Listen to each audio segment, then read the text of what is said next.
Hey guys, today I thought I'd talk about what to look for when you're taking delivery of a new Tesla, so if you're interested, stay tuned.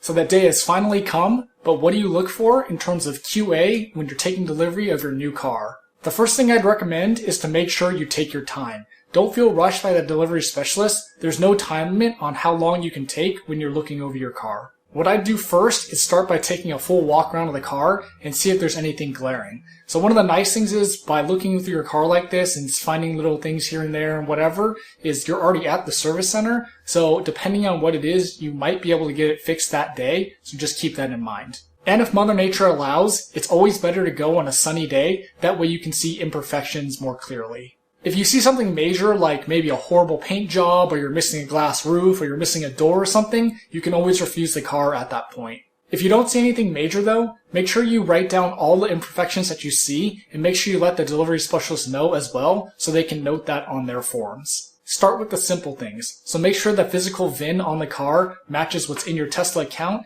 and what's on your MCU, your main computer unit. I think you noticed this one right away, but make sure your exterior color, your interior color, and your rims match what you ordered.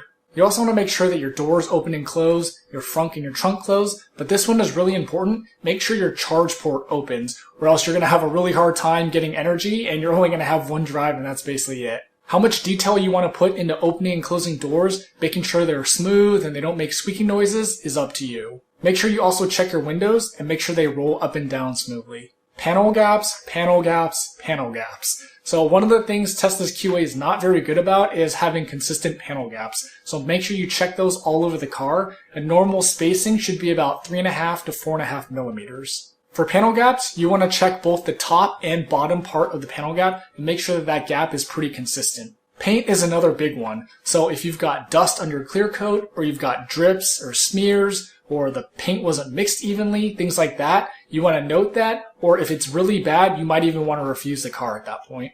When I took delivery of my Model 3, I did actually notice a small paint blemish, but it was so small I didn't really care about it, so I just noted it.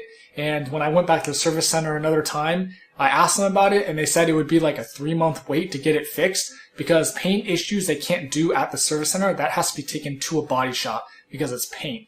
And so I was like, at that point I was just like, forget it, I'm just going to leave it. It's not noticeable and it's really small, so it's whatever. And to this day it's still there, and again, I just don't even care because it's so small. Check to make sure you have all your accessories. So make sure you have your front license plate holder. For me, that was located in the trunk in the left back pocket. And you want to make sure you have your mobile connector. So these days it only has the 110 volt outlet adapter. When I got the car back in the day, I actually got both the 110 and the 240. And so that's located normally in one of the trunks. So for me, it was in the back, but it could also be in your front as well. So make sure you check both and make sure you have that. Make sure you have your tow hook, which is really important if you need to get your car towed. And so that's always located in the front under the mat. Make sure your car comes with your floor mats and your trunk liner that covers the bottom trunk well. Make sure your weather stripping is installed correctly and there's no gaps or pinches or anything like that, because if there is, that's how rain gets in and that's how you can have leaks. Check your interior of your car. So that's going to include your seats, your dash, and your center console. And don't be afraid to actually sit in the car and look around, because you might see things from sitting inside the car that you might not be able to see from sitting outside, because there's different angles. And while you're sitting in there, make sure your heated seats work as well. So nobody likes a frozen butt on a cold day, so make sure those are working before you take delivery.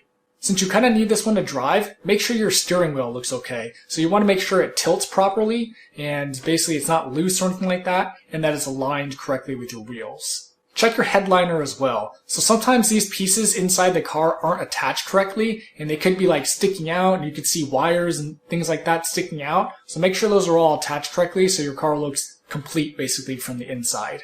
Since you can't physically open the glove box from the inside without breaking it, make sure that the glove box opens from your MCU. And these days, basically every car has a backup camera. So make sure your backup camera works, but on top of that, check your repeaters as well. So if you put it into reverse, you can see all 3 cameras at once, and you can check to make sure they're all working. Now obviously this is an important check because the cameras are used more than just for backup. They're also used for the dash cam and Sentry mode. So it doesn't matter what time of the year it is, make sure your HVAC system works. So you want to make sure you have AC and heat, and I'd almost borderline refuse the car if like this whole system wasn't working, because it's not the easiest thing to fix. To save time, make sure you download the Tesla app before your delivery day, so that way when delivery day comes, you can hook up your phone to the car, and you can also make sure that Bluetooth is working that way. With the delivery of your car, you should get 2 key cards, so make sure that both key cards work on both B pillars. Keep in mind too that you have 72 hours and 100 miles to find any other issues that you can report to Tesla. So what I'd recommend is right when you get the car, you should take it for a little spin and make sure that everything seems like it's working okay. Plus you can look around, at the car again without the pressure of a delivery specialist, breathing down your neck.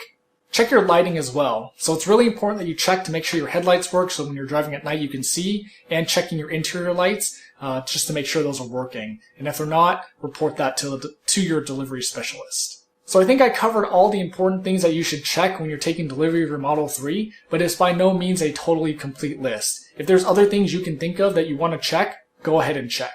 What did you think was the most surprising thing on my checklist? Let me know in the comments. Don't forget to like, share, and subscribe. And thanks for watching.